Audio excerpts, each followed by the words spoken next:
আজকে আমি বানাচ্ছি বিরিয়ানি। তো চালটাকে আমি আধা ঘন্টা ভিজিয়ে দিয়েছি।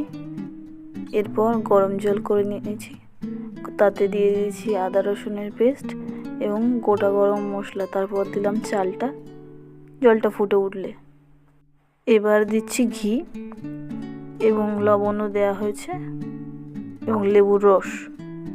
চালটা 80% সেদ্ধ হয়ে গেছে। এবার আমি বেরেস্তাটা করে নিচ্ছি।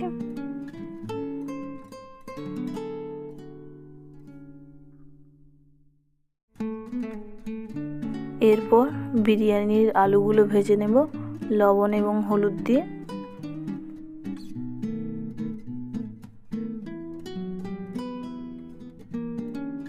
গুলো ভাজা হয়ে গেছে, এবার তুলে নেব।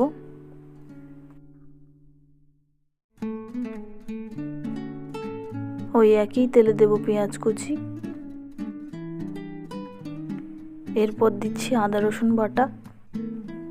এবার দিচ্ছি ম্যারিনেট করা মাংসটা, যেটা লঙ্কা, হলুদ, লবণ এবং মিট মশলা এবং বিরিয়ানির মশলা এবং দই দিয়ে মাখানো। ঢাকা দিয়ে এটাকে একটু কুক করে নেব।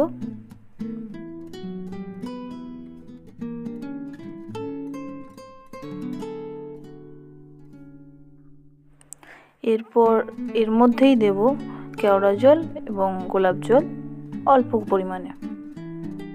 এবার একটা গামলাতে মাংসটা দিয়ে দিয়েছি এবং আলুগুলোকে দিয়ে দিলাম। এবার দেব বিরিয়ানি মশলা এবং দেব ভাতগুলো লেয়ারে লেয়ারে। এরপর ভাতেরই উপরে দেব একটু বিরিয়ানি মশলা এবং বেরেস্তা এবং ধনেপাতা কুচি।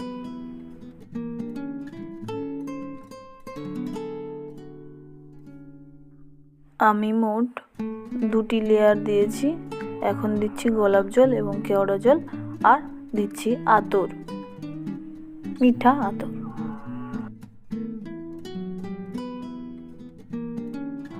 এরপর দিচ্ছি দুধ, এতে কেশর ভেজানো ছিল তো ওটা দিয়ে দিচ্ছি। এবার দেব একটু ঘি আর যেরকম আগে দেয়া হয়েছিল বিরিয়ানি মশলা এবং ধনেপাতা কুচি, বেরেস্তা। এবার ঢাকা দিয়ে 20 থেকে 25 মিনিট দম দেব একটা তাওয়ার উপরে বসিয়ে।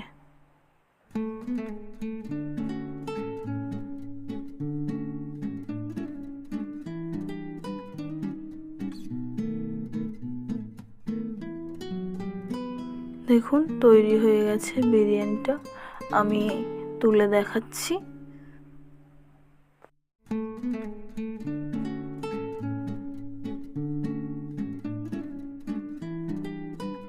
ঘরোয়াভাবে বানানো এই বিরিয়ানিটি আপনাদের অবশ্যই পছন্দ হবে। একবার অবশ্যই বানিয়ে দেখবেন।